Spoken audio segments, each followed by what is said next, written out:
Too much. I just want to share a little story as an illustration as we get in. So this is a paddle. Now, someone's told me before I got up here, is that your rod of correction? No, this is a paddle. This is a paddle. So this is a paddle for my youngest child, who's very small. And I figured, okay, I want him joining me. I love canoeing. I'm trying to find a way to make it so they can all canoe. You know, if he has a big paddle, he's just smacking everybody in the canoe with it. And so I give him this, and then he's able to help out. He does about 3 or 4 strokes, then he takes about a 10-minute break. Then he jumps in and helps out again. But as I was thinking about this series, I was thinking about a canoe trip I'd gone on, and that's why I have this symbol up here. Well, just as a reminder, I love canoe tripping. And I kind of like the whole process of going over the maps, planning it out, figuring out where you're going. It's a bit of a challenge. And I remember one canoe trip, being with a bunch of guys. We planned it out. We were ready to go. You know, there's that first day. We're going to get really far. We're going to get to our site, set it up. The weather was great. Everything was looking good. One of my buddies was navigating. And we got about 3 hours into the trip, and the river came to an end. We weren't on the river. That's what we realized. Okay, rivers don't end. And we're like looking, and we're like, okay, where does this go? Why does it end? And we all turn to my friend who's navigating, and we're like, what have you done? Where have you taken us? And we all got together and we looked at the map, and we realized there's a little fork in the river. And there was a marker there, and he hadn't caught it. And we looked, we're like, okay, how far do we have to go back to get back on it? 2 hours. 2 hours. It was 4 hours of paddling wasted. That was a rough start to that trip. We're really testing our friendships at that point with each other. And I do have to admit, to this day, I still have a copy of a map on me now whenever I go on a canoe trip. There's some wounding I have to work through from that still. But a little thing got us really far off. We were trapped. We were at a dead end. We had nowhere to go. And I wish someone had told us sooner on.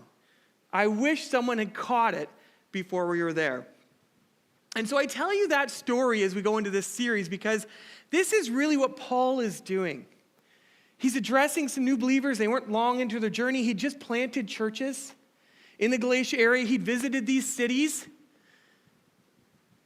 And he's like a father to them. And so the letter starts out pretty excited, but then he had to address some things because they'd gotten off course.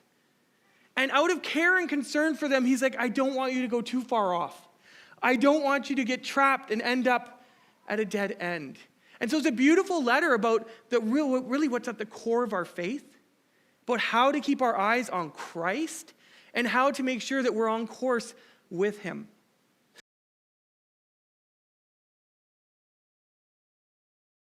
The very worst person that the Christian community could have identified, the very number one enemy, Paul, became the greatest testimony of Jesus' transforming work in a life. I often think of a friend of mine, James Park, when I think of this, because I pastored with him at Wilmot. Man, he was a man of God. He's on fire. He's been traveling the world sharing the gospel, seeing people come to Christ. But I didn't know his previous story.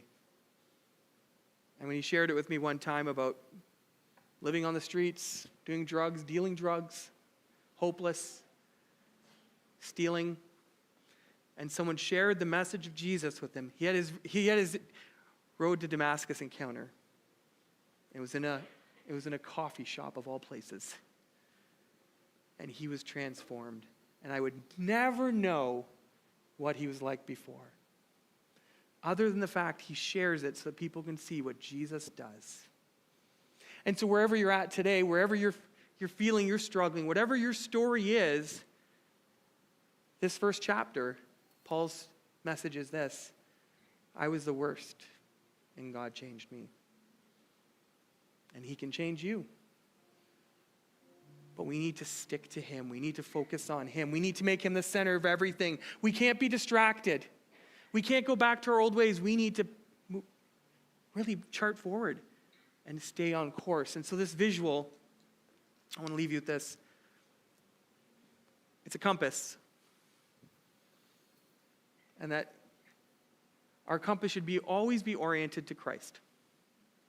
Every day we need to reorient ourselves because the world turns it off on us. The world jumbles it. The world points us in a different direction. It gets confusing and we need to reorient ourselves. Today is a chance to reorient yourself. Every time you come to church, chance to reorient yourself. That's what I see it as. Every time you're in a small group, every time you're talking to a Christian friend, reorient. Point to Christ. Because the world will point you elsewhere. You're going to blow off course. There's going to be spots in the river where you have to watch those bends where you could get let off course. Point to Christ.